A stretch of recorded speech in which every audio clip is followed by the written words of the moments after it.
Well, good morning. It's still morning on March 5th. Happy March, everyone. This is State Rep Gary Turco representing Newington and New Britain.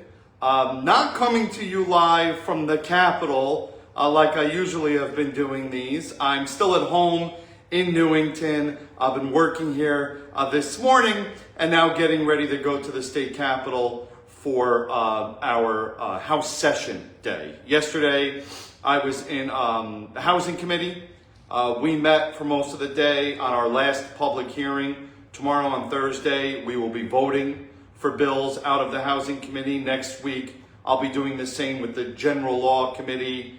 We're having we have one more day of public hearings for General Law next week and one more day for the Transportation Committee for public hearings next week.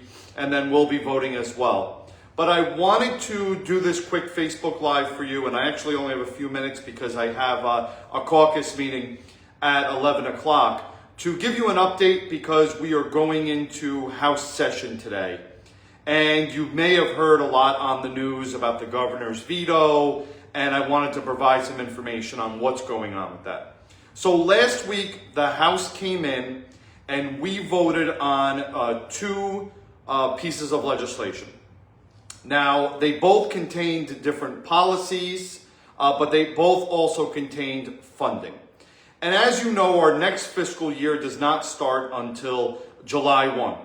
And that will take us to the following July of 2026. We are currently towards the end of our current fiscal year, FY25. And right now, we're projected to have anywhere between a $350 to $390 million surplus for this current fiscal year, okay?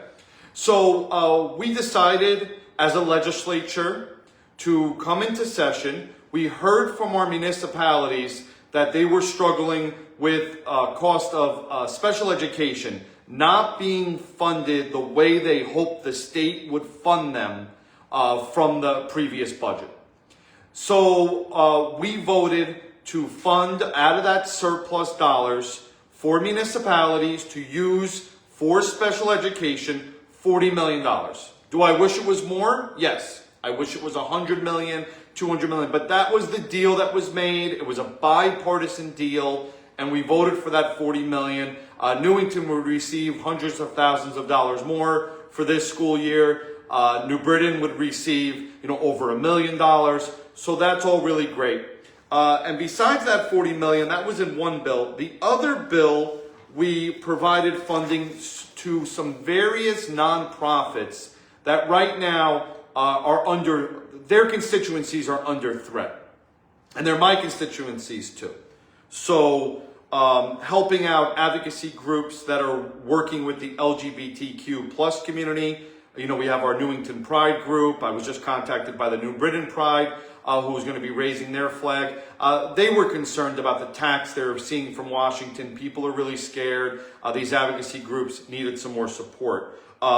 Reproductive health care services, like Planned Parenthood, who provides all kinds of essential health services, but does provide abortion services for people who need it. A lot of individuals enrolled in Medicaid or don't have insurance and need an affordable place to be able to go. Refugee and immigration assistance services. Community and youth empowerment services. And then some money for the judicial department for administration. So these are different nonprofits right now that need some extra funding to help out because of the increased demand. So some people said, hey, these organizations, they get money from the feds or from the state or from philanthropy or from donations. Why are you giving them additional money right now? Because they are seeing incredible increases in their demand. And I get not everybody agrees with abortion, not everybody agrees with supporting some of the other constituencies on here, but we look at what the majority of people want in our state, in the communities we represent, and I firmly believe the majority of people I represent, the 27th district, want to help out these different constituencies, so I supported that legislation. So what happened then? The governor did a line item veto. And what that means is the actual bills with the policies that we passed last week, they will go into law, but these particular funding items, the $40 million for special education and the additional dollars, several $1 million for these different nonprofits, did a line item veto. If you remember from your civics classes, you're not vetoing the whole bill, just crossing out the parts the governor didn't like. And why was that? Well, the governor said that the surplus money that we are going to use, remember, we have over $300 million in surplus. He was worried that it would go up against our constitutional spending cap. So yes, despite all the surpluses we have, you've heard about the fiscal guardrails, you know about the constitutional spending cap, probably, some of you probably voted for it or against when it was implemented back in the 90s.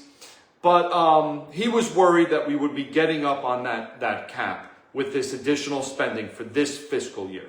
So didn't necessarily disagree with what we were spending the money towards. Not like he doesn't support a special education or, reproductive services or LGBTQ services, but was afraid with the constitutional spending cap.